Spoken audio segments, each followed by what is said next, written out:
What is good, legends? So, welcome back to another episode of the Rock Solid Podcast. I'm Shane from Rock Solid Coaching. It's not even my shirt.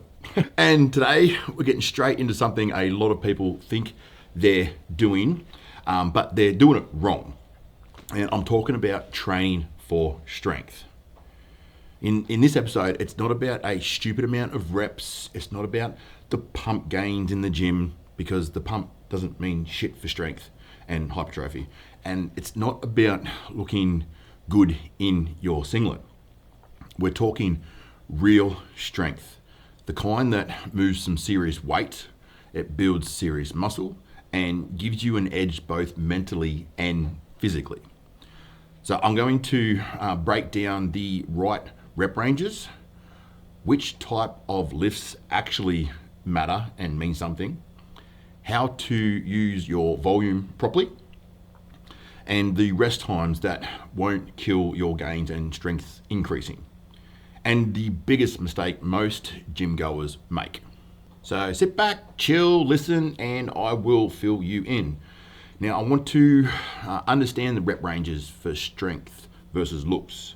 So if your goal is strength and not just aesthetics, you need to train differently. You got two main rep ranges to understand. So we have that 1 to 5 rep range, where we're talking power and maximum strength. This is where the strongest adaptations happen.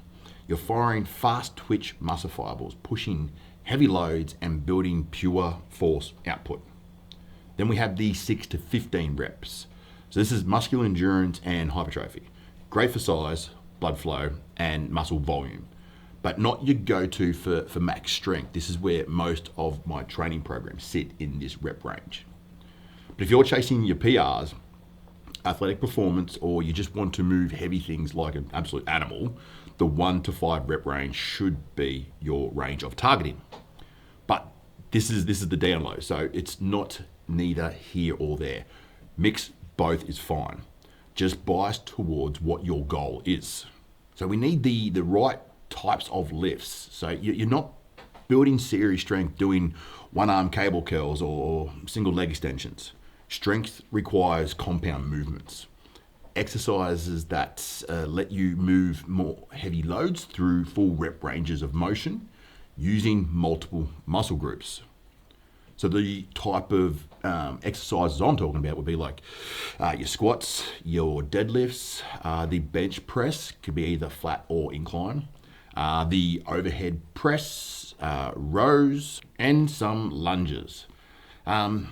These are the lifts that they hit multiple joints. You can scale with heavy weight. It will build stability, coordination, and just raw fucking power, really. So if you want to get stronger, you need to master these movements. Most people are guessing their way through strength training. They don't know how to progress the lifts. They don't know how to recover properly, or how to build a program that works for their goals. And that's, in reality, is where coaching comes in. At Rock Solid Coaching, I build custom strength programs that take out all that guesswork. You get your progression, your accountability, and a system that keeps you moving forward every bloody week.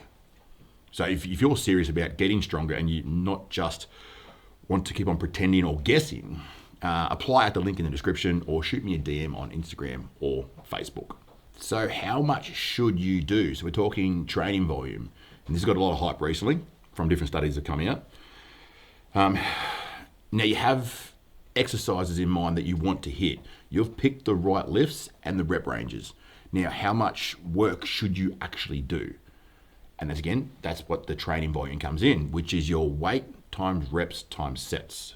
So for an example, is one 100 kilo squat. You perform 2 sets and hit 10 reps each set. So that'll equal a total of 2,000 kilos of volume. So this is a guide that we use, for as a framework. So for beginners, we want 5 challenging working sets per muscle group per week.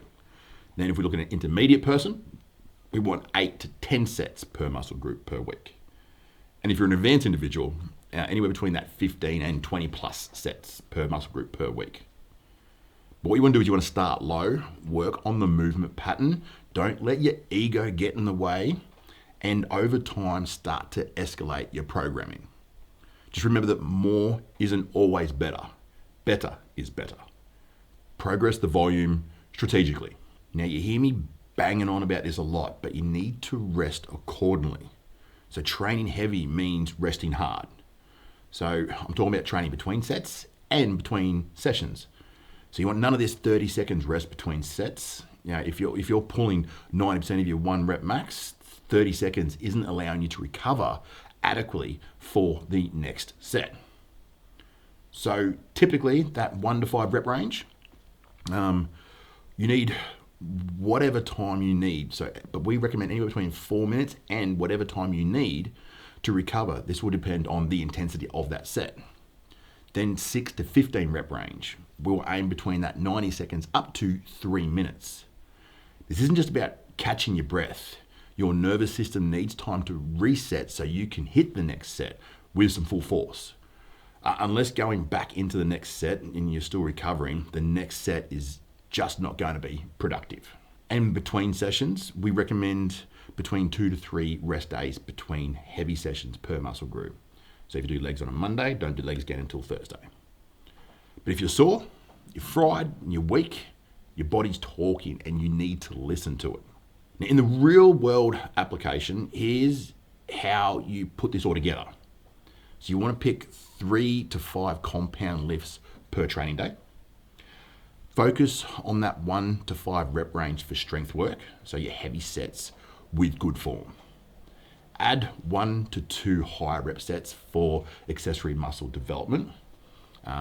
Then get your rest in. So make sure you rest adequately between sets and adequately between sessions.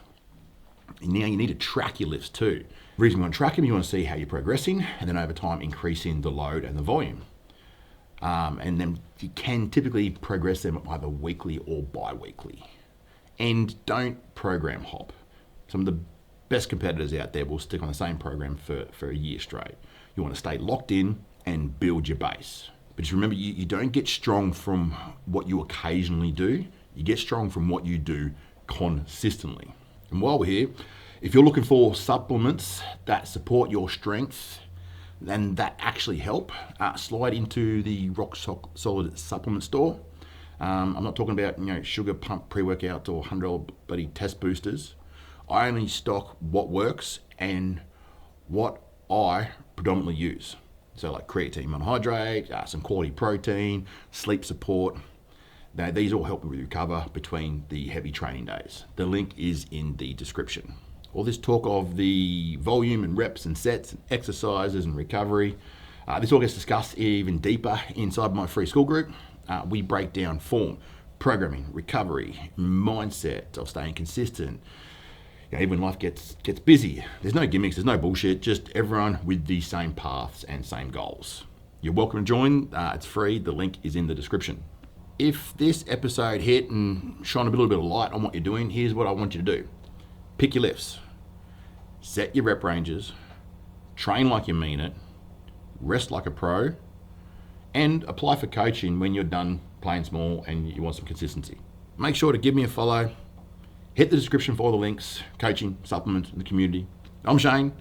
This is the Rock Solid Podcast. Catch you next time.